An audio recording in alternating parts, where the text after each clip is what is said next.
ఇదే సభలో దాదాపు ఒక 4-5 నెలల క్రితం నేను ఈ ప్రభుత్వం ముందు ఒక ప్రశ్నగా పెట్టిన సార్. ఈ తెలంగాణ రాష్ట్రంలో గవర్నమెంట్ కులగణన చేసింది సార్. కులగణన చేసిన తర్వాత దానికోసం కొన్ని కోట్ల రూపాయలు కేటాయించి నిన్న మీరే మెన్షన్ చేసినారు ఎన్ని కోట్లు కేటాయించింది అనేది. కులగణన రిపోర్ట్ ఏది సార్? తెలంగాణ రాష్ట్రంలో మీరు జనాభా లెక్కలు చెప్పారు తప్ప కులగణన అంటే కులాల వారిగా లెక్కలు చెప్తే కులగణన అవుతుంది సార్. దాన్ని కులగణన అని చెప్పి ఎట్లా అనుకుంటాం సార్? ఇప్పటి వరకు అసలు కులగణన రిపోర్టే లేదు ఎక్కడ. డెడికేట్ కమిషన్ వేసారు సార్. అసలు డెడికేట్ కమిషన్ ఏం చెప్పింది సార్? మా బీసీల గురించి ఏమైనా చెప్పిందా? ఏమైనా పాయింట్ ఉందా? అందులో సభ్యులకే తెలియకపోతే సార్, తెలంగాణ రాష్ట్రంలో శాసన పరిషత్తులో సభ్యులకే తెలియకపోతే సభ్యులు అడిగితేనే ఈ ప్రభుత్వం ఇవ్వకపోతే అదేమన్నా దొంగ డాక్యుమెంటా సార్? ఎందుకు ఇవ్వదు సార్ ఈ ప్రభుత్వం? ఈ తెలంగాణ రాష్ట్రంలో మేము ఎంతమందిమో తెలుసుకోవాల్సిన బాధ్యత మాకుంది సార్. ఒక సభ్యుడికే ఈ అధికార యంత్రాంగం ఇప్పటి వరకు ఇవ్వలేదు సార్. నేను ఇట్లా పెట్టినా, తర్వాత రైట్ టు ఇన్ఫర్మేషన్ కింద పెట్టినా, ఇవాళ మీరు మాకు ఆ సమాచారం ఇప్పించాల్సిన బాధ్యత ఉంది సార్. ఎన్నిసార్లు చెప్పినా వాళ్ళు పట్టించుకుంటలేరు సార్ అధికారులు. అసలు తెలంగాణ రాష్ట్రంలో కులగణన చేసిరు, ఓకే, కులగణనలో అందరూ పాల్గొన్నాం. కులగణన అనేటువంటి పదానికి అర్థం కులాల వారిగా లెక్కలు చెప్పినప్పుడు అర్థమవుతుంది సార్. నువ్వు జనాభా లెక్కలు చెప్పినా అవతల పడ్డావు. మరి ఇప్పుడు ఏ కులం వాళ్ళు ఎంతమంది ఉన్నారు, మా బీసీఏలో ఎంతమంది ఉన్నారు, మా బుడబుక్కలో ఎంతమంది ఉన్నారు, మా గంగిరెద్దులో ఎంతమంది ఉన్నారు, ఈ లెక్క కావాలి కదా సార్. ఈ లెక్క ప్రభుత్వం చేసి దగ్గర పెట్టుకొని దాచిపెట్టుకుంటారు కదా సార్. ఇది చేసింది ప్రజాసొమ్ముతో చేసినటువంటి సర్వే పబ్లిక్ డొమైన్లో పెట్టకుండా దాచిపెట్టుకుంటుంది. ఎందుకు భయపడుతుంది ప్రభుత్వం ఇది బయట పెట్టడానికి?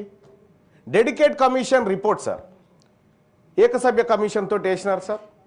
ఆయన రిపోర్ట్ ఇచ్చినారు. ఆ డెడికేట్ కమిషన్ రిపోర్ట్ ఆధారంగా సూచనల మేరకు 42% అని చెప్పి బిల్లులో పెట్టినారు సార్. మనం అందరం సపోర్ట్లు కొట్టినాం. కానీ ఆ రోజు నుంచి అడుగుతా ఉన్నాం సార్, ఆ డెడికేట్ కమిషన్ ఏం సూచనలు చేసింది? బీసీ ఏ వర్గాల కోసం ఏం చేసింది, బీసీ బి వర్గాల కోసం ఏం చేసింది, సి వర్గాల కోసం ఏం చేసింది, డి వర్గాల కోసం ఏం చేసింది? ఆ సూచనలన్న బయటికి రావాలి కదా సార్. ఇప్పటి వరకు కనీసం ఒక సభ్యుడికి కూడా ఈ తెలంగాణ రాష్ట్రంలో కులాల వారి పరిస్థితులు, ఆర్థిక స్థితిగతులు, సామాజిక స్థితిగతులు ఒక సభ్యునికే తెలియకపోతే ప్రభుత్వం లెక్కలు చేసి దాచిపెట్టుకుంటే మరి ప్రభుత్వాన్ని ఏమంటారు సార్? ఎప్పుడు ఇస్తారు సార్ మాకు ఈ లెక్కలు? ఈ రాష్ట్ర ప్రభుత్వం సమాధానం చెప్పాలి. ఈ తెలంగాణ రాష్ట్రంలో సార్ గాడిదలు 2000 ఉన్నాయని లెక్క చెప్పింది సార్ ఈ ప్రభుత్వం. మేము ఎంతమంది ఉన్నామో చెప్తలేదు. గాడిదలు 2000 గాడిదలు ఉన్నాయని సోషో ఎకనామిక్ అవుట్లుక్ సర్వేలో ఎన్ని గాడిదలు ఉన్నాయి తెలంగాణలో అంటే 2000 ఉన్నాయని చెప్పారు సార్. పందులు ఎన్ని ఉన్నాయో ఉన్నాయి సార్, కుక్కలు ఎన్ని ఉన్నాయో లెక్క ఉంది. మరి మేము ఎంతమంది ఉన్నాం సార్? తెలంగాణ రాష్ట్రంలో ముదిరాజులు ఎంతమంది ఉన్నారో లెక్క తెలవాలా వద్దా సార్? తెలంగాణ రాష్ట్రంలో యాదవులు ఎంతమంది ఉన్నారో లెక్క తెలవాలా వద్దా సార్? తెలంగాణ రాష్ట్రంలో పద్మశాలీలు, గౌడ్లు, మున్నూరు కాపులు వీళ్ళు ఎంతమంది ఉన్నారో లెక్క తెలవాలి కదా సార్. మరి లెక్క తెలవకుండా నువ్వు లెక్క చేసుకొని దాచిపెట్టుకుంటే ఇది పారదర్శకత ఎట్లయితే సార్? అందుకోసం నేను ఏం చెప్తా ఉన్నా సార్, నేను ప్రభుత్వాన్ని ఏదో విమర్శించడం కోసం చేసిన పని బయట పెట్టమంటున్నాను సార్. చేసిన పని బయట పెట్టమని చెప్తా ఉన్నా. డెడికేట్ కమిషన్ ఏం చెప్పింది, మేమేం చర్యలు తీసుకోవాలి, మేము ప్రజలకి ఏం చెప్పాలి, వాళ్ళ స్థితిగతులు ఎట్లా అంచనా వేయాలి, మేము అవి ఏం లేకుండా దాచిపెట్టుకొని తాళం వేసుకొని పోతే ఈ ఎన్ని రోజులు దాచిపెట్టగలుగుతారు సార్? మహా అయితే ఇంకొక 2 ఏళ్ళు దాచిపెట్టగలుగుతుంది ఈ ప్రభుత్వం. ఆ తర్వాత ఆ బీరువా తాళం ఎట్లా తీయానో తెలుసు, అందులో ఉన్న డాక్యుమెంట్లు ఎట్లా తీయానో మాకు తెలుసు. కానీ ఇప్పటికేం చెప్తా ఉన్నా, ఈ ప్రభుత్వానికి రిక్వెస్ట్ చేస్తా ఉన్నా సార్, ఒక సభ్యుడిగా నేను ఈ నిండు సభలో అడుగుతా ఉన్నా తమరి ద్వారా, నాకు కులగణన లెక్కలు కావాలి, నాకు డెడికేట్ కమిషన్ రిపోర్ట్ కావాలి. నాకు ఇచ్చే ఉద్దేశం లేకపోతే పబ్లిక్ డొమైన్లో పెట్టి అక్కడికి పోయి తెచ్చుకుంటా నేను.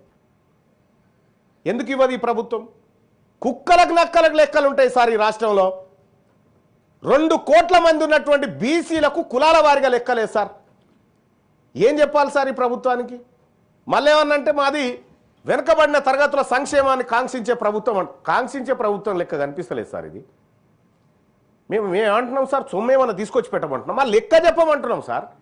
మేము అడుగుతుంది మా తలలు లెక్క పెట్టిరు కదా, మా జుట్లు లెక్క పెట్టిరు కదా, ఆ జుట్లు ఎన్నో చెప్పురయ్యా అని చెప్తా ఉన్నాము. ఊర్లలో కూడా సార్ అది గొల్లోల చింత చెట్టు, ఇదేమో కుర్మోల బోరింగు అక్కడ కుక్క వస్తే కూడా సార్ ఇది కుర్మోల కుక్క అంటారు సార్. ఈ కుక్కలకు కూడా కులాలను పెట్టిరు సార్, పెడితే పెట్టిరు తలగబడ్డాం. కానీ ఇప్పుడు ఏవి సార్ లెక్కలేవి? కావాలి కదా మాకు లెక్కలు. ఈ లెక్కలు ఈ సభ మాకు ఇస్తుందా ఇవ్వదా, ఈ ప్రభుత్వం మాకు లెక్కలు ఇస్తుందా ఇవ్వదా అనేది సూటిగా ప్రశ్న సార్, సూటి ప్రశ్న. ఈ ఇస్తే ఎప్పుడు ఇస్తారు, ఇంకెన్నేళ్ళకి ఇస్తారు? అప్పుడు కేసీఆర్ గారు సర్వే చేసినటువంటిది ఇప్పుడు అది వెబ్సైట్లో ఉంది సార్, వెబ్సైట్లో ఉంది కానీ కులాల వారిగా లేదు సార్. ఇక ఆ సర్వేని జీవ సమాజ్ చేసింది ఈ సర్కారే. ఆ సర్వేని జీవ సమాజ్ చేసి కొత్త సర్వే తెచ్చింది. కొత్త సర్వేకు తండ్రి ఎవడో తల్లి ఎవడో అసలు ఈ సర్వేలో పుట్టింది ఏందో నేను ఒకటి డిమాండ్ చేస్తున్నా సార్ ఈ రాష్ట్ర ప్రభుత్వాన్ని.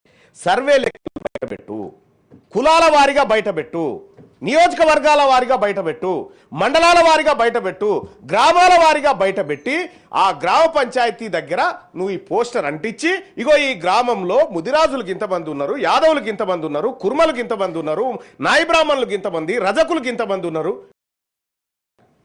లెక్కేస్తే ఎవరికి ఏ సంక్షేమ పథకాలు అమలు చేయాలనో కొన్ని ఊర్లలో మేమే తెలంగాణ రాజ్యాధికార పార్టీ మా నాయకత్వంతో మేము చేయించినాం సార్.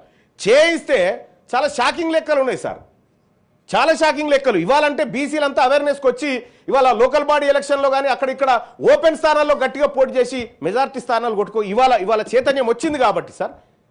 ఈ చైతన్యం వచ్చిన సమాజం అడుగుతుంటే నేను లెక్కలు ఇవ్వకపోతే నేనేం చేయాలి? ఎవరి కోసం సార్ మేము గెలిచి? మేము ఆ వర్గాల నుంచి గెలిచినటువంటి వాళ్ళము, ఆ వర్గాలకు జరగాల్సిన న్యాయం గురించి నేను మాట్లాడాలి కదా సార్. మాట్లాడితేనే ఈ ప్రభుత్వం ఇయ్యదు సార్. బిల్లు పెట్టినప్పుడన్నా కనీసం ఇవ్వాలి కదా సార్. ఏందో ఏం కథను నువ్వు అది అర్రలు పెట్టుకొచ్చుకుంటావు, ఈడ కాగితం పెట్టి ఇక దీని మీద సప్పట్లు కొట్టుకుంటే మేము సప్పట్లు కొట్టాలి. ఇది నడవదు. ఈ ప్రభుత్వాన్ని ఖచ్చితంగా అడుగుతా ఉన్న ఈ వేదిక నుంచి నాకు కులగణన లెక్కలు కావాలి, డెడికేట్ కమిషన్ రిపోర్ట్ కావాలి. మీరు ఆదేశించాల్సిందిగా కోరుతా ఉన్నాను సార్. Thank you.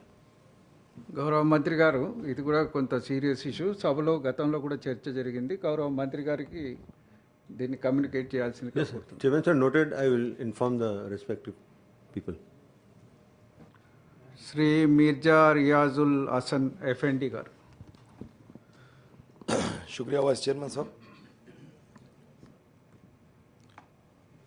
मैं आपके ज़रिए से